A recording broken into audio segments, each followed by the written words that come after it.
Sadar akan bahaya sedotan plastik, kini penggunaan sedotan bambu yang ramah lingkungan kian populer. Ya, jurnalis Kompas TV Yan Rahman dan juga juru kamera Sultoni akan mengajak Anda bagaimana melihat proses produksi sedotan bambu di wilayah Bali.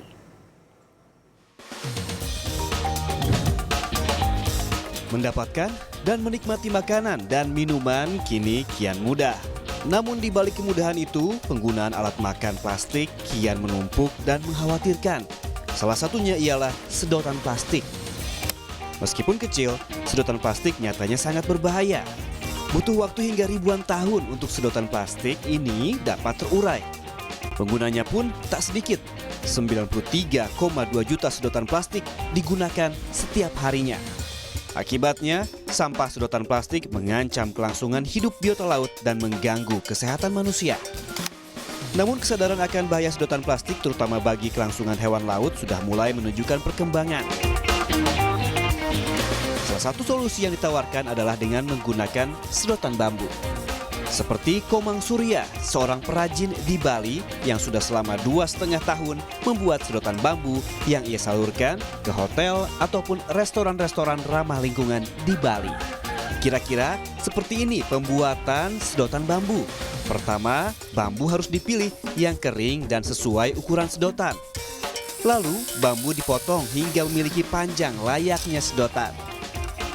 Bagian luar bambu dibuat halus hingga licin menggunakan mesin. Tak lupa, bagian bawah dan atas juga harus diperhalus agar tidak ada sisa bubuk bambu. Oke, tadi sedotan ini sudah dipotong dan juga sudah dihaluskan begitu. Dan ternyata memang ukurannya berbeda-beda, harus dipisahkan sesuai dengan penggunaannya. Begitu ya Pak ya. Pak Komang, ini kalau saya lihat di sini tadi Pak Komang sudah memotong, menghaluskan. Sebetulnya prosesnya itu didapatkan pertama kali idenya itu seperti apa? Di samping itu saya punya ide mengambil langkah cari bambu. Cari bambu bagaimanapun caranya, saya harus berusaha biar menjadi bambu ini ramah lingkungan, tidak sebagai pengganti plastiknya. Berarti memang sudah dipikirkan dari awal bahwa ingin mengurangi sampah plastik dengan produk-produk dari alam begitu ya. Meski sudah dibersihkan, sedotan bambu tetap harus direndam air hingga betul-betul bersih bagian dalamnya. Kemudian dijemur sampai kering.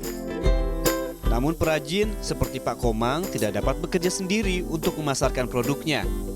Dukungan para pelaku usaha berbasis ramah lingkungan yang dipasarkan secara online kini juga mulai ramai. Saya bergerak di bidang pariwisata, apalagi pariwisata sekarang sudah merambah banyaknya kerusakan yang terjadi di sektor pariwisata. Itu berpengaruh pada sebenarnya datangnya turis mancanegara. Nah, dari situ kita ingin merubah mindset orang dari yang tidak peduli akan lingkungan dan mulai sadar akan lingkungan yang ada di sekitarnya. Apalagi sekarang bambu adalah salah satu faktor yang memiliki nilai jual yang bagus sebenarnya.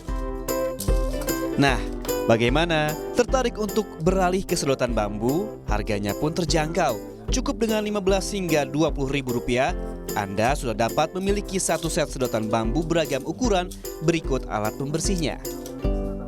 Ya, untuk mengurangi limbah plastik sesungguhnya bisa dilakukan dengan hal-hal kecil terlebih dahulu. Mungkin Anda bisa meninggalkan sedotan plastik sekaligus, tapi bagi Anda yang tidak bisa, Anda bisa menggunakan sedotan bambu seperti yang saya pegang ini. Ini bisa digunakan berkali-kali. Yan Rahman, Sultoni, Denpasar, Bali.